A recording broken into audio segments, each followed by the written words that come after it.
Aba, parang sinampal si Bongbong Marcos ng isang Chinese ambassador, mga kababayan, sa kanyang magkabilang pisngi ng iwi. Bakit? Di ba gay nung December 4, 2025, mga kababayan, personal na in-inspection ni Bongbong Marcos etong Bukana Bridge. Pinagmayabang niya pa, mga kababayan. Ang sabi niya etong Bukana Bridge, isa ito sa mga malalaking proyekto ng Administrasyong Marcos. At tinawag niya po ito, mga kababayan, na legacy project daw.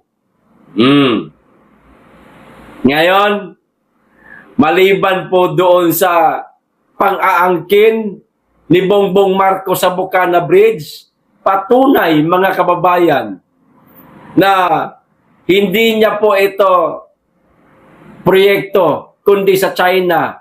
O ito, Chinese ambassador, personal pong dinalaw o sinilip in inspection ang Bukana Bridge na sila naman talaga ang totoong nagpondo nitong Bukana Bridge.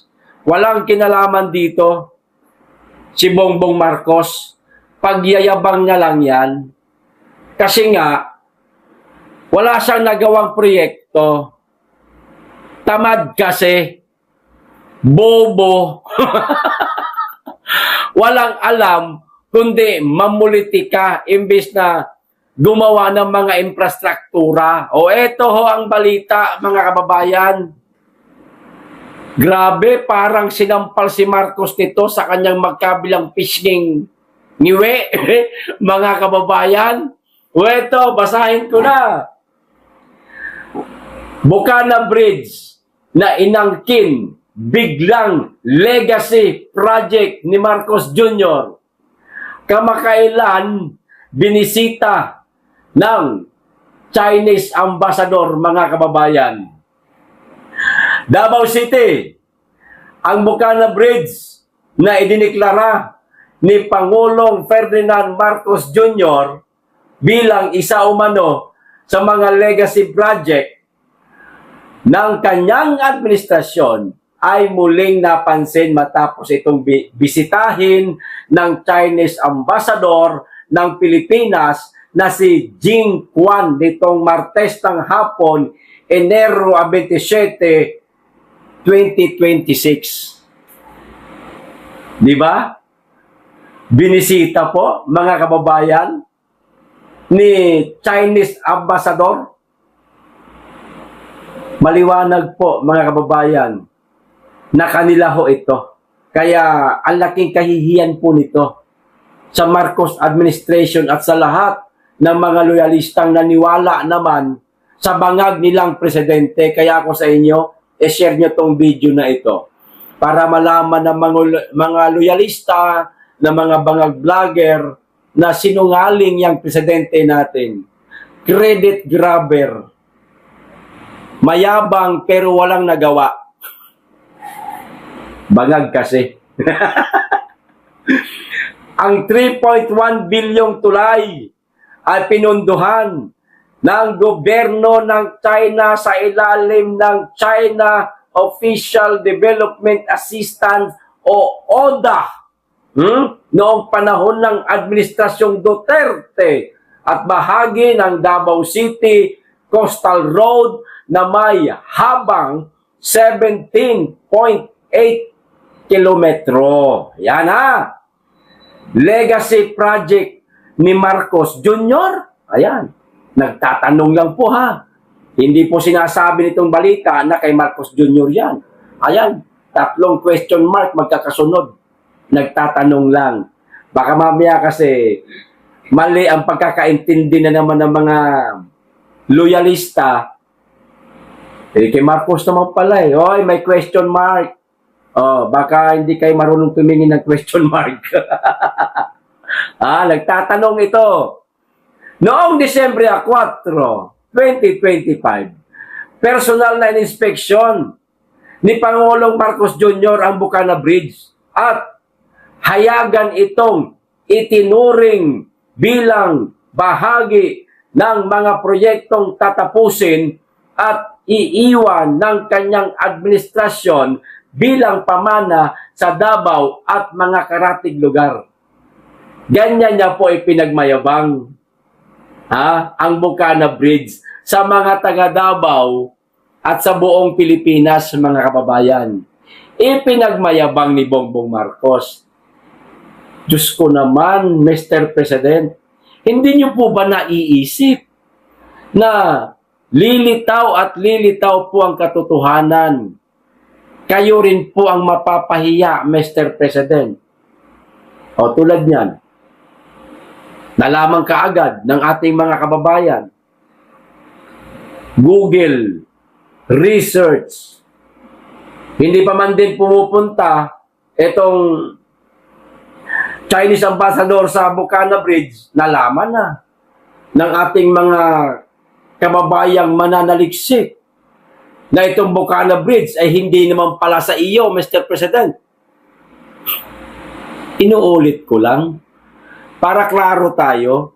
Oo, matagal na natin pinag-usapan ito, pero kinakailangan nating idiin ito sa mga loyalista, sa mga bangag vlogger na nagbobobobobohan para lang maipagyabang yung kanilang presidente na wala naman talagang nagawa kasi inutil, walang kwenta, bangag, walang ginawa kundi mamulitika at higit sa lahat, hit ng droga.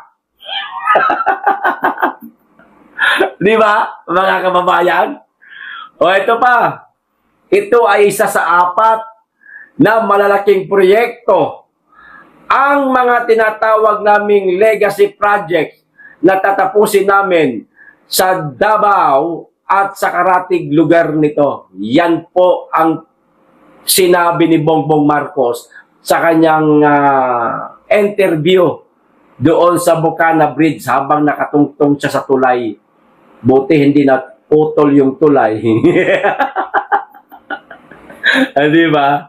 O bangamat nagsimula at pinunduhan ng bansang China ang proyekto sa ilalim ng nakaraang administrasyon, binigyang diin ni Marcos Jr. na ito ay kanyang ligasiya. Dahil ang pagtatapos at pagbubukas ng tulay ay magaganap sa ilalim ng kanyang administrasyon.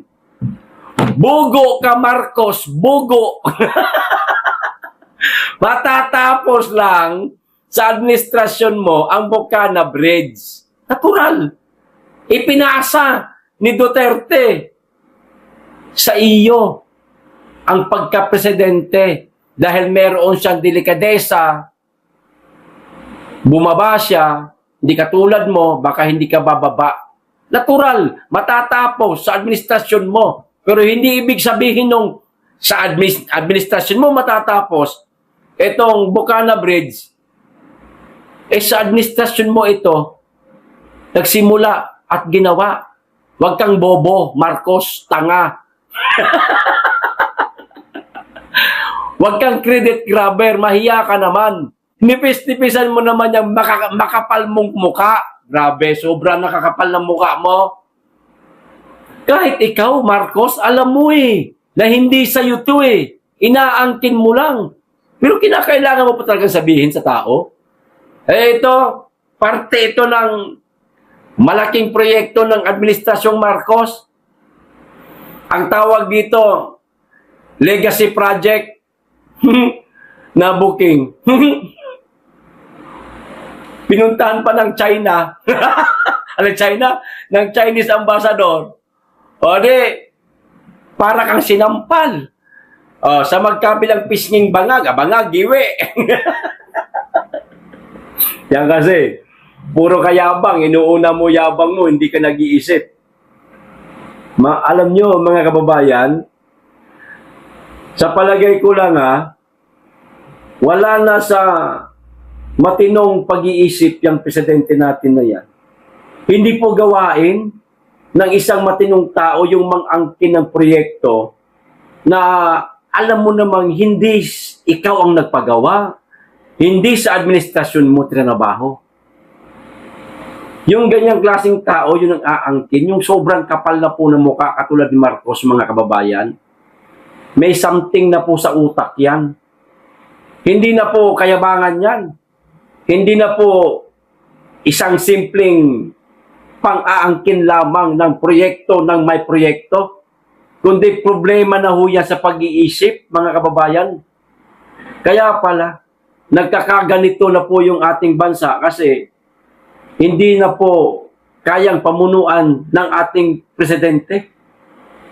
Ultimo nga, simpleng proyekto na hindi naman sa kanya, inangkin niya pa para palabasin sa mga kababayan nating sa kanya, ayun, kalaunan, nalaman din.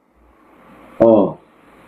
Papel ng proyekto, eto na, ang Bukana Bridge na nag-uugnay sa barangay 76-A Bukana at Matina Aplaya ay inaasahang magpapabilis sa daloy ng trapiko, magpapagaan sa congestion at magpapalakas ng aktibidad pang-ekonomiya sa Davao City sa oras na ganap na itong ma-integrate sa Coastal Road Network. Yan po ang pinakapapel ng Bukana Bridge. Kaya yan inilagay. Malaking tulong ho ito. Ang pagbisita ni Ambassador Jing Quan ay muling naglatag ng visible role ng China sa proyektong ngayon inaangkin bilang legacy project ng kasalukuyang administrasyon. Ang sakit naman itong balitang ito. Sa gitna ng mas malawak na usapan ukol sa foreign-funded infrastructure at pamana ng mga nagdaang pamahalaan, hindi sa kasalukuyang pamahalaan. Etong Administrasyong Marcos, wala tayong aasahan. Ang maniniwala lang dyan, yung mga bangag niyang supporter, mga kababayan. Di ba? O de, ang laking kahihiyan nito.